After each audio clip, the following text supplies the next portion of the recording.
Donc, bonjour, je suis Wolfgang Ludwig, le directeur du CEFREM, le Centre de formation et des recherches sur l'environnement méditerranéen. Donc, c'est une unité mixte entre le CNRS et l'Université de Perpignan qui travaille sur l'océan côtier avec une approche assez pluridisciplinaire de la biologie jusqu'aux sédiments à 3000 mètres de profondeur. Et notre spécificité, c'est aussi on travaille sur ce qu'on appelle le continuum terre-mer, c'est-à-dire on travaille des bassins versants, donc du Canigou aussi jusqu'à 3000 mètres de profondeur. Donc c'est notre spécificité de manière générale. Petit, c'est relatif. Non, je me suis pas du tout. J'ai pas pensé à ça, bien sûr. Ça, c'est un peu comme moi, je suis allemand, donc, mais j'ai quand même, comme beaucoup de mes collègues aussi, j'ai découvert l'océanographie à travers de films de Jacques-Yves Cousteau, donc qui faisait rêver toute la famille devant la télé. Effectivement, à l'époque, j'aurais pas cru qu'un jour, je vais faire un métier un peu comparable. Quand j'étais jeune, de la pollution, non, je pense que c'est quand même, c'est maintenant. Moi, de manière générale, effectivement, en tant que chercheur, je travaille aussi sur d'autres pollutions et aujourd'hui, on réalise que chaque période a sa propre pollution. Par exemple, vous prenez la Seine. On pense toujours qu'aujourd'hui tout est pollué et dans le temps tout était propre. Je crois les années les plus polluées pour la Seine, c'était à la fin du 19e siècle. Mais c'était parce qu'évidemment il n'y avait pas de stations d'épuration à Natour. Mais c'était d'autres types de pollution, c'était des bactéries.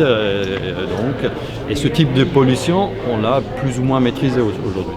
Après, dans les années 60, c'était peut-être plutôt les problèmes de pollution métallique parce qu'on n'était pas conscient de tout ce qu'on rejette. Et c'est aussi de types de pollution qu'aujourd'hui, je ne dis pas que nous on travaille aussi un peu sur ces questions, je ne dis pas que c'est résolu, mais les taux de pollution diminuent. Le plus grand enjeu, ça c'est l'histoire de la pollution des plastiques. Effectivement, il y a beaucoup de questions de recherche fondamentale qui sont associées avec ça. Donc, évidemment, il y a un peu la question du toxicité, comment ça va impacter le vivant, les écosystèmes.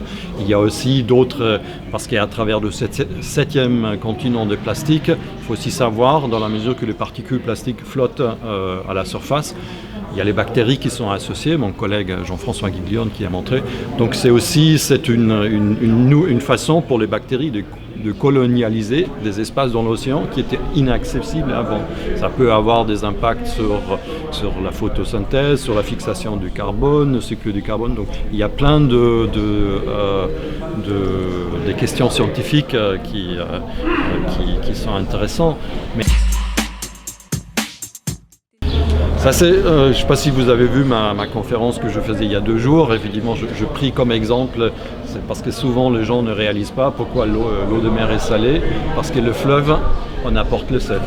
Donc c'est un bon exemple de montrer que l'eau de mer n'est rien d'autre que l'eau de fleuve, un peu recyclée, retravaillée, modifiée. On arrive à la fin du monde, mais juste du monde qu'on a connu au cours des dernières 50 ans. Mais effectivement, c'est pas la fin du monde tout court. Donc effectivement, il y a d'autres